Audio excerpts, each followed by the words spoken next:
Grabe, nakakapantindig balahibo na balita. At hindi ko talaga ito malunok kaibigan. Dahil tukoy na daw ni Remulla ang mastermind sa missing sabongeros na umabot na ng 100 missing sabongeros. Grabe, nakakatakot ito. Mabigat daw ang kalaban. Sino nga ba siya? Halika, atin itong pag-usapan mga kaibigan. Isa-isa namin nilalatag yan. Nilalatag pa namin ng maayos. Sabi ko nga, case build-up yan. Hindi naman basta-bastang paglabas ng testigo, ito na yung korte at may hatol na. Hindi gano'n eh. May nakakaalarmang tinig na nagbabadya sa katahimikan. Akala natin dati chismis lang. Akala natin kaya lang nawala dahil sa utang, sugal o personal na alitan. Pero habang lumalalim ang gabi, mas lumilinaw ang dilim. Umabot na ng 100 sabongeros. Biglang naglaho daw. Walang paalam, walang bakas, walang bangkay. Sino ang kayang gumawa nito? Bakit walang gustong magsalita? May mga saksi raw, pero bakit karamihan ay naglalaho rin? Sa dami ng missing sabongeros, imposible nang tawaging aksidente. Isa, pwede pa, dalawa, baka, pero aabot ng 100. Tila sistematiko, tila organisado, tila may utak. Kaya nagsalita na si Justice Secretary Remulla kamakailan. Nanlamig ang maraming nanonood. Sabi niya, mabigat ang kalaban. Hindi ito ordinaryong kaso, hindi ito basta-basta sindikato, hindi ito simpleng krimen. Bakit? Dahil may pera, maraming pera, at kung may pera, may kapangyarihan. Hindi ito basta-basta ang kalaban. Pero teka, baka isipin mong kwento lang ito para takutin tayo. Parang pelikula, parang urban legend. Hindi, ito'y totoo kaibigan, nangyayari at halos hindi natin namamalayan. Kasabay ng pag-ikot ng araw, unti-unting nawawala ang mga buhay. Kahit sa hudikatura, kayang umabot ang pera. Babala ni Remulla, anong ibig sabihin nito? May posibilidad na ang utak sa likod ng mga nawawalang sabongeros ay may koneksyon sa mismong sistemang dapat sana'y magtanggol sa atin. Pero hindi pa rin nila pinapangalanan ang utak. Sino kaya siya? Bakit tayo sabihin? Pinag-aaralan pa namin, nagkikis build up pa kami, sagot ni Remulla.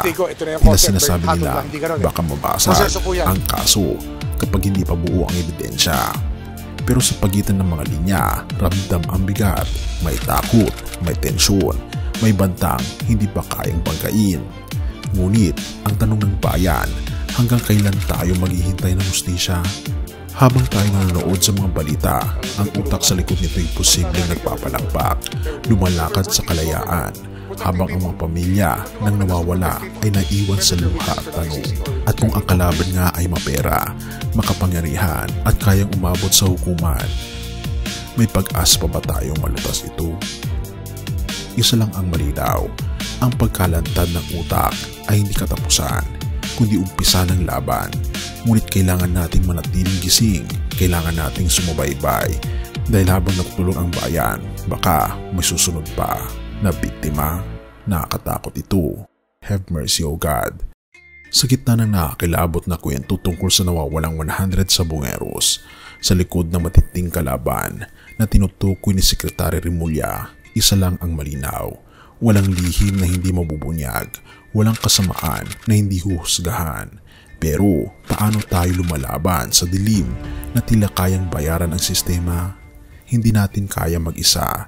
Ngunit may isang hukom na hindi nabibili, hindi nabubulag, at hindi kailanman natutulog kaibigan. Hebrew 4 verse 13, walang nilikha ang nakatago sa Diyos, ang lahat ay hayag at lantad sa kanyang paningin, at sa kanya tayo ay magbibigay sulit. Habang ang tao ay may limitasyon, ang ating Panginoon Jesus ay walang hangganang pagka-Diyos.